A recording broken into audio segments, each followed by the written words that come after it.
Hi, welcome to Criminally Creative, a podcast about my various creative endeavors. I'm Susan. You can find me on Ravelry as Legal Eagle and on Instagram as Criminally Creative Podcast. I also have a Ravelry group called Criminally Creative Podcast, and I put show notes there. However, because I know some people are having some issues with Ravelry right now, I will also put the show notes down below here. I will warn you though that all the links for patterns will go to Ravelry because I don't know where else to link them at the moment, and that's where I also keep all my project notes. If for some reason you do have a question that I don't answer on the podcast and you are one of those people who are having issues with Ravelry at the moment, please feel free to email me at criminallycreativepodcast@gmail.com, and I will be happy to try to answer your questions about the projects and stuff that I show. Today is August 2nd, 2020. The pandemic is still going on, and I am working primarily from home. I had to go into work for a bit late April, and then I was home again for a large chunk of May, and then the end of May, most of June, and the early part of July, I actually had to go into work most days. But I have been home again largely since then, and we'll probably have to go back in again sometime early part of September for at least a couple of days. But for the most part, other than here and there, I am working from home. My husband is working from home off and on. They've been staggering one week in, one week out here lately. But yeah, so the world is still, not normal at the moment. So you would think it means I've done a lot of knitting. I do have a lot of things to show you today just because it's been 3 months since I've podcast. But although I feel like I have more time, I feel like I haven't been using that time to knit, I guess. I don't know. It's just weird right now, So anyway, y'all are all dealing with the same thing, and that's just the way it's going. Additional hearsay and some good news. My youngest granddaughter was born on June 18th. Her name is Lisa Gale, and she was 5 pounds, 13 ounces, and 19 inches long. She was tiny. She's about 2 weeks early, but not a preemie. I mean, she's in good health and everything's fine. She's just a very small baby, still wearing newborn sizes, even though she's almost a month and a half old. But she's growing, and everything looks good. And I got a chance to go down and see her a couple weeks ago, which was nice. And it was good to spend some time with my daughter and my grandson and her husband and hang out with them for a few days. But anyway, so I think that's about it as far as catching up with hearsay. So I do have quite a few verdicts this week, so I will jump right into that. The first couple of verdicts are things that I do not have with me. They're things I talked about previously. One is the bounce blanket that I was making for my newest granddaughter, and I believe I showed you that in progress last time. That pattern is Bounce by Tin Can Knits, and I made that in Universal Yarn Cotton Supreme in 2 shades of pink, 2 shades of purple, and then a white. I will put a photo in probably here so you can see what that looked like. Excuse me. The other thing that I think I talked about last time but didn't show you because I said I would show you when I finished, and of course now it's at my office, is I made another Dolores outfit. I made her bikini. It's I think the pattern name is Sun Goddess Bikini and something. I didn't actually write the full pattern name down. That's a pattern by Franklin Habit, and again I will put a picture of that in here. And then a couple other things that I've showed you in progress before that I have finished. The first is the Starflake Shawl by Stephen West. This is a rather large shawl, which I knit this on US 5s, and I knit this in Knot House Yarn Diamond Sock, and let's see where you can see the colors better. The more solid color is called Blue Eyes of Steel, and the more variegated color is called Rhinebeck Love Bus. I didn't write down this yarn is a sock yarn, but it does have mohair in it. So you've got a little bit of that mohair feel. I'm not a fan of mohair as far as knitting with the mohair. I haven't done any of the like whole mohair double type stuff because I just don't like it. But I do like the feel of the little bit of mohair in this yarn. So I will put a full-size picture of this in here so you can see the whole thing as well. But I'm happy with it. It's a very large shawl. Of course, it's over 90 degrees in North Carolina right now. So no chance to wear it anytime soon. But hopefully later this fall or this winter when it gets colder, there will be at least a couple days that I can wear it. The other thing that I showed you last time that was in progress that is now finished is the Romery's Mystery Shawl 2020. I haven't seen an actual name for this pattern. Usually for her mysteries, you know, eventually she comes up with, when she republishes the pattern as one pattern, she gives it a name. And she hasn't pushed it out as one pattern yet, so I have not seen a name for it yet. But this is designed by Rosemary Rami Hill. I knit this on a US 4 3.5 millimeter needle. It's a triangular shaped shawl. Knit this out of Lollipop yarn, Bugaboo Merino Silk Sock, which, if I remember correctly, is a 50-50 merino silk blend. And the colors were Plumeria, which is the purple, and Shy, which is the variegated, which has purple. And I haven't decided if that's a greenish or a yellowish. I guess it's, I don't know. It's really pretty. It's very subtle. So even though a variegated yarn, they advised against using a variegated yarn in this pattern because it was such a subtle variegation. I thought it would work, and I think it did. So again, too hot to wear now, but maybe one of these days. So that's everything I think I had talked about or you had seen before. A couple of things you haven't seen at all that are also verdicts now is I knit this cowl, which is, the pattern is called Song of the Sea by Louise Zass-Bangham. And I made this on a US 6 4 millimeter, and the yarn is Wendy's Wonders MCN Gradient. MCN is merino cashmere nylon. I think this is an 80-10-10. It might be a 70-20-10. Oops, I've got that, well, I guess upside down from the way I think of it. The gradient name is Peach Sunrise, which is real pretty. I made this for my secretary at work. She likes to wear scarves and stuff, you know, with her tops to work as just a color accent. I've got a hood on my sweatshirt, so it's not going to lay right. But anyway, so I made it so she can wear it, you know, just draping down if she wants, or, you know, it's long enough to double up if she needs it in the winter as a warmth thing instead of just a decorative accessory. But the gradient colors on this yarn were really nice. They blended really well. Transition wise, you can see where it goes from the dark purple to kind of a lighter purple with the pink to the pink, and then the pink to the peach.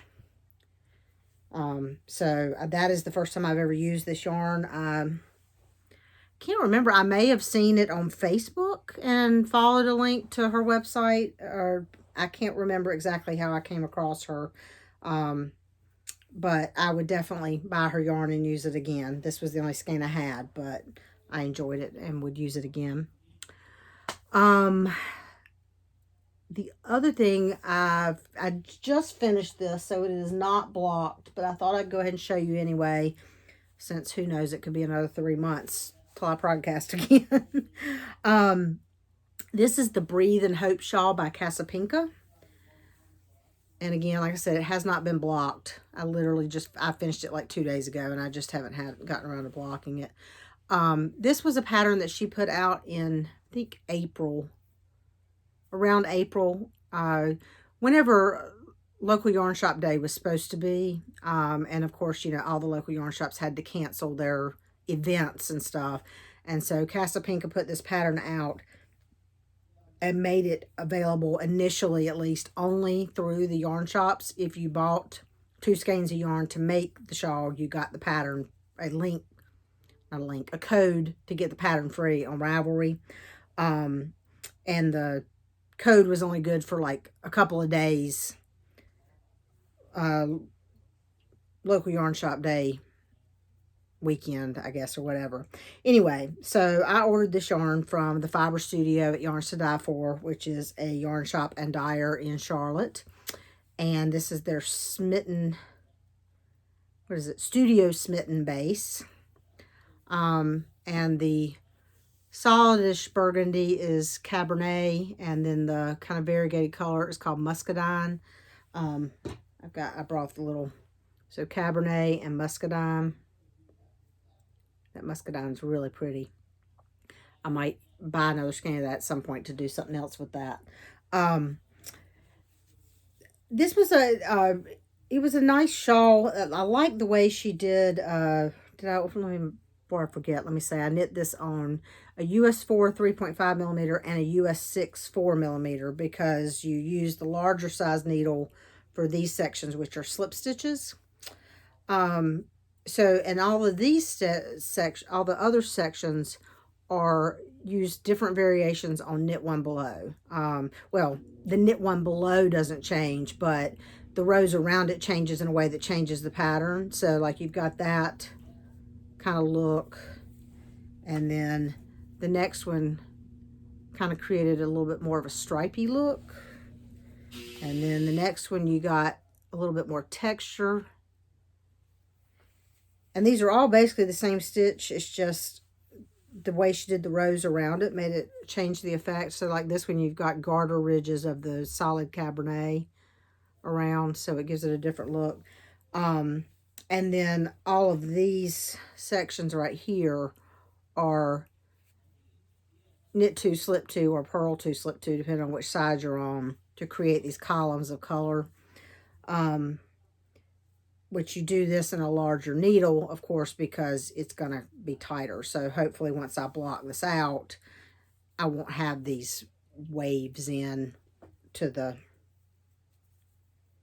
where that comes in there. So I didn't love doing the slip stitch parts. I mean, I didn't hate it. It's not that I wouldn't do another pattern because it had the slip stitches, but I don't know, something about whole rows of just knit 2, slip 2, purl 2, slip 2. I don't know. Just, it's like I would get to this section and I was like slog through it, and then just trying to get to the next section of the knit one below stuff, which was much more enjoyable. But it wasn't a difficult knit. So, and I like the very subtle effect between the 2 colors of yarn, and all of the, most of the options that yarn shops offered were similar to this, where the main solid color is partially in the variegated, so it's a very subtle contrast. Not that you couldn't do it with more contrast, but if you look at the pattern page, Casapinka's original one was very subtle as well too. So anyway, that's Breathe and Hope by Casapinka. And then socks. So I've been trying to do a pair of socks a month. Last year I did all Desert Vista Dye Works every month.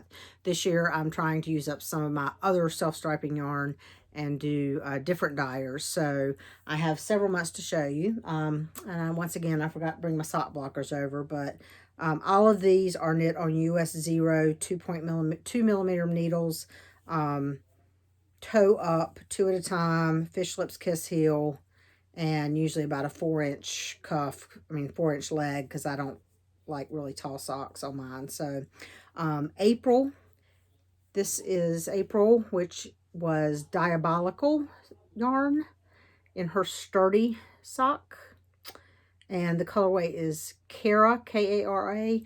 These are, this is what she calls her watercolor stripe method. So you can see the stripes are not, they're obviously stripes, but they're not as distinct between the stripes. It's more watercolory looking, I guess. May was White Birch Fiber Arts, And this is the colorway Nothing Says Screw You Like a Rainbow. So those will be fun. And then June was Mustache. And this colorway is Practically Perfect, which I believe is a Frozen reference. I mean, it's very Frozen colorway colors. And I've seen Frozen multiple times, but for some reason when I say that, I'm not sure that that's what it is. But I think it was influenced by the movie Frozen. So, and then the last ones that I just finished for July are Nomadic Yarns in her Trusty Sock. And this colorway is Rhinebeck Sweater Weather. So, which I love. It's intended, of course, because Rhinebeck is usually in October in New York. In fall, it's intended to be fall colors. But as my husband pointed out, and I actually agree, to me it's more of a Southwestern color because of the blue. And, of course, I love Southwestern colors. So, this is one of my favorites. Can't wait to wear those.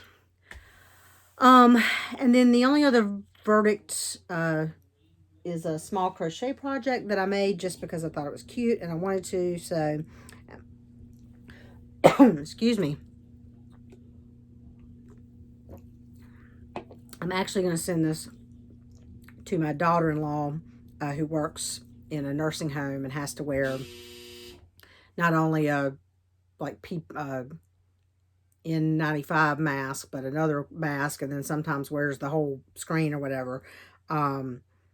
Anyway, so I just thought it was cute. I don't know if it will work, how well it will work as one of these masks. It's one of those mask holders that holds with buttons to hold your things so they're not on your ears all the time.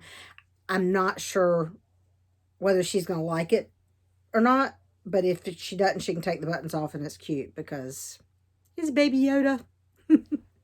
So, and it's intended to go, like back here and your elastic pieces come on that. So, the pattern is actually called Baby Alien Mask Mates Ear Saver by Joni Memmott, Memmott. I used a G-hook, which is a 4mm, and all of this is Hobby Lobby. I love this cotton, sage, antique, and then a little bit of black and white. So, now that I have, I finished that a while ago, now that I've actually done a podcast, I can stick it in the mail to her. I have been doing a little bit of spinning, so I wanted to show you, I have several skeins of yarn to show you from spinning in verdicts. The first is Three Waters Farm. I can never remember if there's an S on the end of farm or not on her name. I think it's Three Waters Farm. This is BFL. The colorway is Brocade. And this is a 2-ply, and it's about 208 yards of, I'd say probably a DK weight. I've been doing a lot of 2-ply lately where I just spin the whole braid onto the bobbin and then wind it off into a ball and ply from the inside and the outside of the ball, rather than trying to split the braid evenly and do it on 2 separate bobbins. And that's worked pretty well for the most part. As long as I'm not spinning too thin, I've been doing it that way. If I were to spin it a lot thinner, but I've been trying to work through some of my fiber stash into and not go as thin as my default. So anyway, so that one is Brocade BFL. Then also I have Three Waters Farm. This is Polar Silk, and the colorway is Ocean Sunset. Blues and purples and a little bit of gold. This is also a 2-ply, about 272 yards. I would say that, again, this is probably a DK, a light DK, maybe sport to DK, probably closer to DK in weight. And then this one is Twist Fiber Studio in Polworth. this, I got this, sorry, the colorway is called Claire. So I think about 2015, whenever Twist Fiber Studio started, she did a Kickstarter to start her business. And there were a couple of different options, but I supported her Kickstarter and got fiber, yarn, bag, combo, all in. So it was all based, you had the bag fabric, and then the fiber and the yarn was based on the colors in the bag fabric. And the bag was yellows and grays, and so the fiber was yellow and gray, and the yarn was yellow and gray. And I think I still have the yarn. I haven't knit it yet, but this was the fiber. It was Polworth. And I did this also as a 2-ply. It's about 208 yards. Again, sport to DK. This had gotten kind of to the bottom of a bunch of other stuff, so it did have a couple little places where it was a little bit matted. So I've got a couple of places where it just was fluffier than others, but not really matted. It just didn't draft as well in a couple of places, but I think that was more about the way that I had it stored and where I had it stored than the fiber itself. And then the last one is Southern Cross fiber, and the fiber is, I've never heard of, Spelsau, Spelsau, which I'm guessing is something that is Australia, New Zealand only. Southern Cross is, I can't remember if he's in Australia or New Zealand. He's in one of those two countries. Anyway, so the fiber is Spelsau. The colorway is called Squawk, which I assume is a reference to a parrot, because this is very parrot colorways. This is not as next to the skin soft fiber as the Polworth and the Polworth silk and the BFL that I just showed you. So I spun this a little bit chunkier, well, probably a lot chunkier. It's definitely at least an Aran weight, and it is 2-ply and about 84 yards. It might even technically be classified as bulky weight, but it's bright and it's green, and it'll be something eventually, maybe. So anyway, so that's it for verdicts. And so I'm going to move now to court and session. I have more projects that I'm going to show you on the needles, but we'd be here, well, we wouldn't be here all day. We'd be here a lot longer than I planned. So, I'm just going to show you the things that I am most actively working on, or planning to work on the most this week, for the most part. First, I have cast on my August socks. And I just cast them on yesterday. And so I have done the toes. And that's it. But I thought I'd show you the yarn. This is Mustache. And it is Beauty and Her Beast. So it is very pastel-y. I've got 2 light blues, green going into a lime green. Then it goes into kind of a sagey green towards white, a couple of pinks, and then the gold. And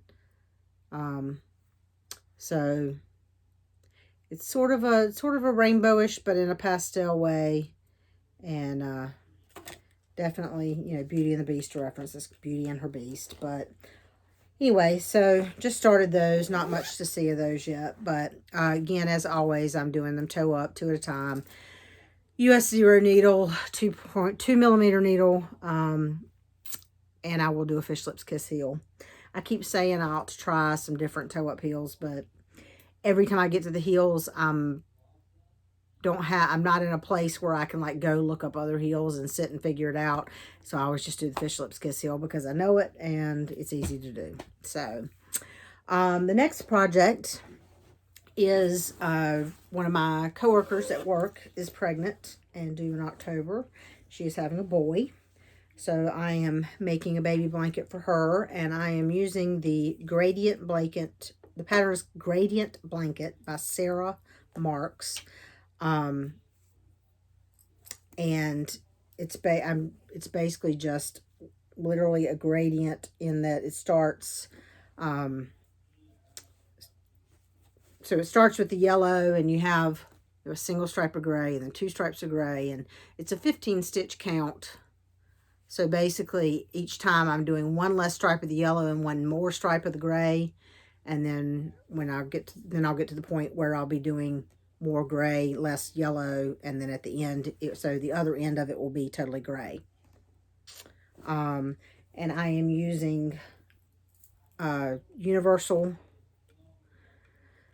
where is that? Universal Yarns Cotton Supreme. In the yellow is Lemon, and the gray is called Silken.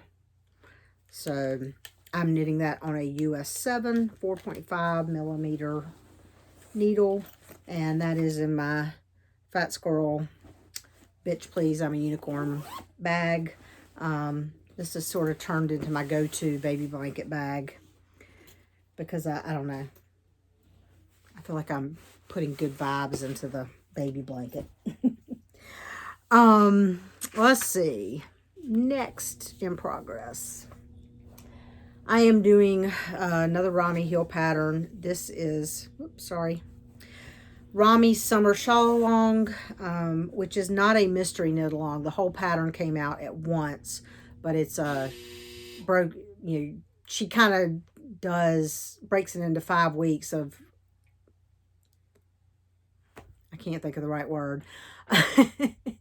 It's not 5 weeks of clues because you have the whole pattern, but she suggests that week 1 you do this part and week 2 you do this part, and also each week, if you've bought the pattern, you're getting a link to she's doing a live YouTube video that is you only have access to if you've bought the pattern, where she shows some techniques that are in the next section she has suggested you do the next week, and things like that. So I am actually behind on this. I kept up the first week, and then I got sidetracked trying to finish some other stuff, and but I've got enough that you can see, and I love this yarn, so I wanted to show it to you. I told you it's the Summershaw Along. The pattern name is actually Dry Creek, and I'm knitting this on US 5 on my signatures 3.75 millimeter. So, excuse me, I've got this this is a Fat Squirrel bag, but the fabric itself was dyed by Gail from Gail's Art, and then Amy Beth made the bag. This is going to be, it's a triangle shawl, because like I said, the pattern's fully out, so you can see what the shawl will look like at the end. And I will try to remember to put a picture in here of what her version of the finished project looks like. It's an interesting construction because it's a triangle shawl, but it's like this part, and then there's a border, a knit on border that goes, at the V. So this is the bottom point. So rather than a lot of triangle shawls where you start at the top with the garter tab and you're increasing to create the triangle, this one actually started with the triangle and you're increasing this way to create the triangle up. So it's not a super intricate pattern. There is lace, but it's not super difficult. And the yarn I'm using is Medusa Yarn and Fiber. I bought this at SAF 2018, and I believe she has a website, but I have never seen her other than at SAF 2018, and I was trying to remember, I'm not sure, I can't remember if she was at SAF 2019. Of course, SAF 2019, they had, because of the whole, there was a Legionnaires thing several months before at the fairgrounds where it was held, and there were some people who had to cancel due to susceptibility. So it's possible that she was supposed to be at SAF 2019 and then wasn't able to come. I don't remember seeing her at SAF 2019. Anyway, this yarn is so soft. I mean, it's like just, love all over it soft. The base is called the Muses, And it is 70 alpaca, 20 silk, 10 cashmere. I mean, it is so soft. And the drape on it, as you can see, the drape on it's just going to be lovely. Rami did the pattern sample for this in a bamboo yarn, which has a lot of drape. And that's part of the reason that I chose this yarn, because I knew with the alpaca, it would be a similar amount of drape to the bamboo. So the colorways are stone, which is just a really light pale gray, and denim, which is, it's a medium blue. There, that's probably a little better. It's still a touch darker than that showing on screen, but not, it's not a royal blue. It's just, yeah, it's a light denim. So anyway, so hopefully I will have some more progress on that before long. I need to get back to that one. That one got set aside a little bit. I was trying to finish that Breathe and Hope that I showed you this in July. And so that was, I worked on that one more. The only other work in progress that I'm going to show you is something you haven't seen before, that you, I guess, knew was coming. I showed you a couple of episodes ago, I had, one of my scrap blankets I had started was a crochet granny square. And I told you at the time that I had decided to stop that one there because I didn't like the overall fabric. The bigger it got, it was just too floppy and all of that. So what I have replaced that with is yet another granny square blanket. And so I thought I would show you what I'm doing instead. And I've actually done quite a bit on this. Or quite a bit, I guess, compared to what I had done on the last one. So what I am doing, again, it's a granny square, but this time I'm doing a more solid granny square. So the last one I had done was one of those where you did the double crochet, chained 2 stitches, did a double crochet.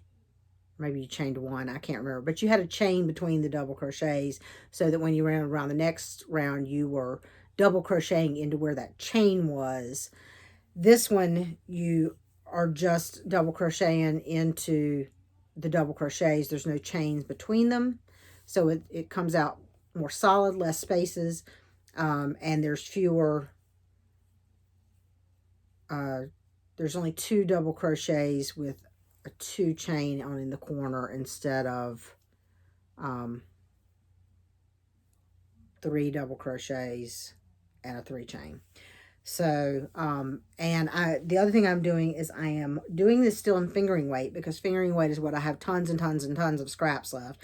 But I am holding 2 strands together for a marled effect. So it's various times, you know, I might be holding the same, let's see if I can find a good example of this, where I might be holding the same yarn, but when the yarn that I'm holding it with changes, it changes the look of it. Just trying to see if I could find a good example nearby of where it changed. That might be a good example right there. If you can see right here. So before, not high enough, leading up to here, the yarn that I was holding it with was a darker color. And then when I switch here, I'm using the same yarn that has reds and browns in it, but it was with more of a creamy colored yarn. So it just kind of changed the look of it. Anyway, so I'm holding 2 strands from 2 separate, like I'm just changing balls as I run out, or so that they're kind of staggered, so that I'm hopefully getting, you know, different places where, you know, say if I've got a red yarn I'm working with and I'm holding with black, just as simple examples, that when the black runs out and then I'm holding red with white, and then the red will run out and I'm holding white with pink or whatever, so that it all eventually will be kind of a muted scrappy. So that is, Granny said to use your scraps 2, Roman numeral 2. That's what I have replaced the one that I showed you a while back with. And so I'm enjoying working on that a lot more than I liked working on the previous one. The previous one, just once it got bigger, it was just too floppy. It was too many holes, and it was only fingering weight by itself. And I just, what I liked smaller, I didn't like as much bigger. So anyway, so that is everything for Quarters in Session. The only other thing I was going to show you, one pre-trial proceeding. The Casapinka has a mystery knit along that's getting ready to start August 7th. Well, Casapinka doesn't have it. Sharon from Security, her cat, is the designer, apparently. Which just, can I just say, people, if you don't like the humor of something, just ignore it. Apparently, I guess when she was doing, I can't remember if it was the Breathe and Hope, and she had another shawl that was in conjunction with local yarn stores, I think called Hug Shot, which I didn't buy yarn for that one. And, you know, she has a cat named Sharon, and she calls her Sharon from Security. And she had posted some stuff on Instagram that was humorous, and, you know, like Sharon the cat was posting it or whatever. And apparently somebody emailed her and told her that, you know, it was just stupid or something and she shouldn't be doing it or whatever. I don't remember what their beef was, but I mean, seriously, you know, she did not say anything rude. She didn't say anything inappropriate. You know, somebody just didn't like the humor of using the cat or whatever and felt strongly enough to email her. And that, I don't know, that's just ridiculous in my opinion. Anyway, so the pattern name is called The Sharon Show. And, you know, of course, Sharon from Security designed the pattern. Casapinka, her owner, is just putting it out. Anyway, it calls for 4 skeins of fingering weight yarn. And I was going to dig and stash, and then Miss Babs had a kit that is totally not my normal colors, but for some reason really spoke to me. So I ordered it. And so these are going to be my colors for the Sharon Show. And like I said, this is a mystery knit along, so I have no idea what the pattern's going to be yet. See if I can get my fingers on these right.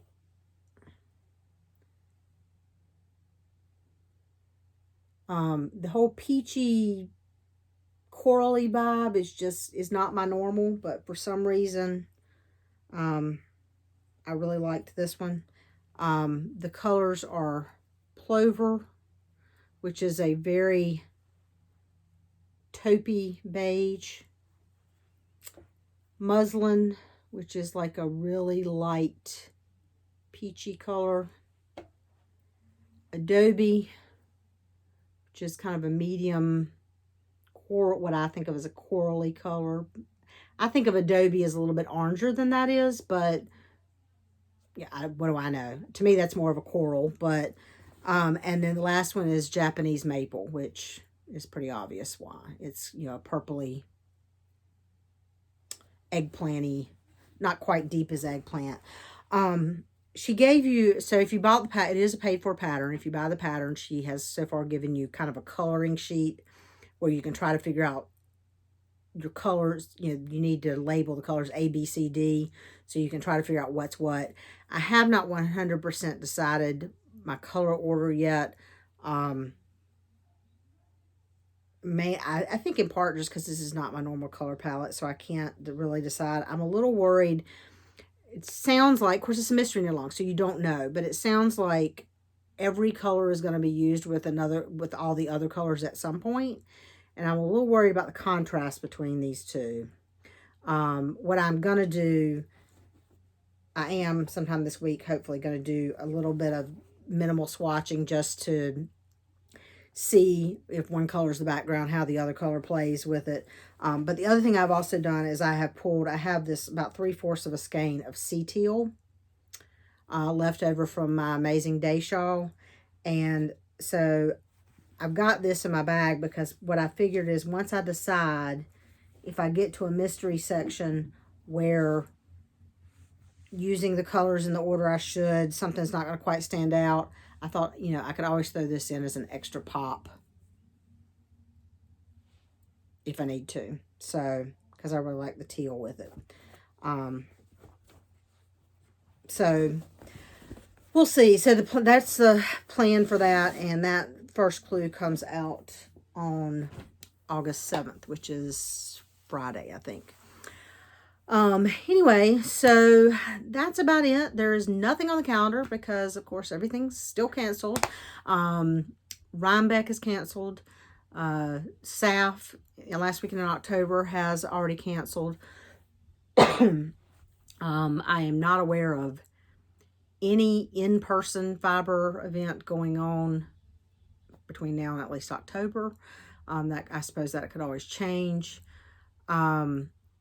I currently am signed up for a retreat in November that was, so the retreat I was supposed to go to the end of March, I moved my registration to the November retreat at the time when that was canceled.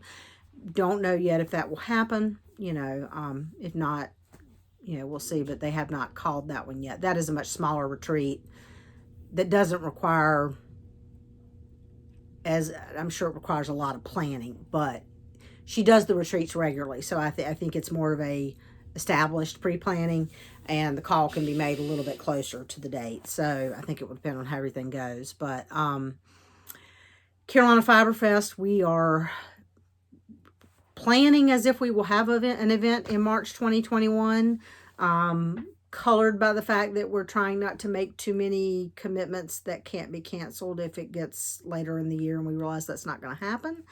At the same time, we are also exploring some options for possibly doing some virtual things. We have not settled, we haven't decided on anything for sure yet that, you know, I can tell you about, but there are options for that. We haven't 100% decided yet. And there are virtual events going on pretty regularly, I think. There's one I signed up for October 20th through 19th through 22nd or something. It's that weekend in August, not October. I think I said October, but I meant August. I think it's August 19th through 22nd. I know it's at least the 20th through the 22nd. It's called Fiber World. And for that, you actually do have to buy a ticket. I think the tickets are either $10 or $15 or $25, depending on what options you choose. I went ahead and sprung for the $25 ticket because it gave a little bit more. I can't even remember the details now. I bought it a month or so ago. But anyway, the interesting thing about this one to me, and I wanted to see how it was going to go, is apparently the vendors are going to have certain times that they will be live and you can talk back and forth with them. So like if I'm looking for yarn for X shawl, theoretically I will be able to talk to the vendor and say, hey, I want a blue and a green for this. What do you have in fingering weight? What do you have? You know, that sort of thing. So we'll see how that goes. I know that there is a group on Facebook, I think it's called Wool and Fiber Arts. I believe that's the name of it, that is regularly, I think about once a month, doing events where various vendors have a set block of time where they do a live thing where they show you whatever they've got, and then they have some way to purchase it, and that varies by vendor, I think, exactly how you purchase it. SSK, the Knit Girls, they do an event every year in July called SSK, Super Summer Knit Together. And that, of course, was canceled this year. They did a virtual marketplace the weekend that would have been SSK. And what they did is they had their vendors do a YouTube video that they put up on their YouTube website, and you could go to watch the video and see what they had and stuff. And then they had links to the vendors' websites and stuff where you could go and shop.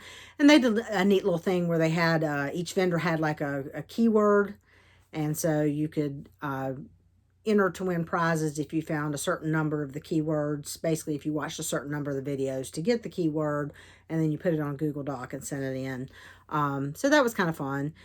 But yeah, there's various. My understanding is Rhinebeck may be doing something virtual, but I'm not sure what exactly. Anyway, long story short, there's a lot of things out there. There's still opportunities to buy yarn. I'm not buying as much as I usually do, which is a good thing for my pocketbook. But yeah, I'm still buying a little bit. I'm trying to spread the support out to various vendors because I want to keep them all in business so that when we do go back to live shows, they're still there.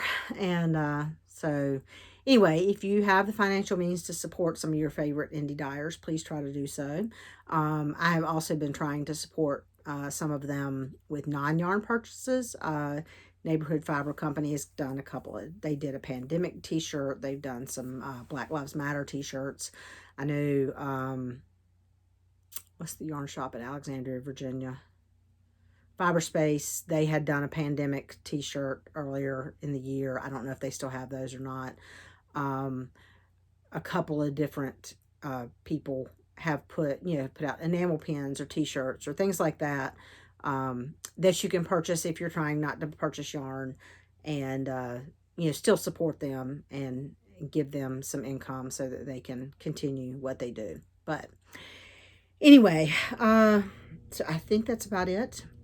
I hope that y'all all are doing well and staying healthy and not ready to kill your family or whoever you're quarantined, or not quarantine anymore really, but whoever you're spending more time than usual with. um, and like I said, I think that's about it. And hopefully I won't be another 3 months before I come back, but I can't promise anything. We'll see. But until then, I will see you next time. Bye, y'all.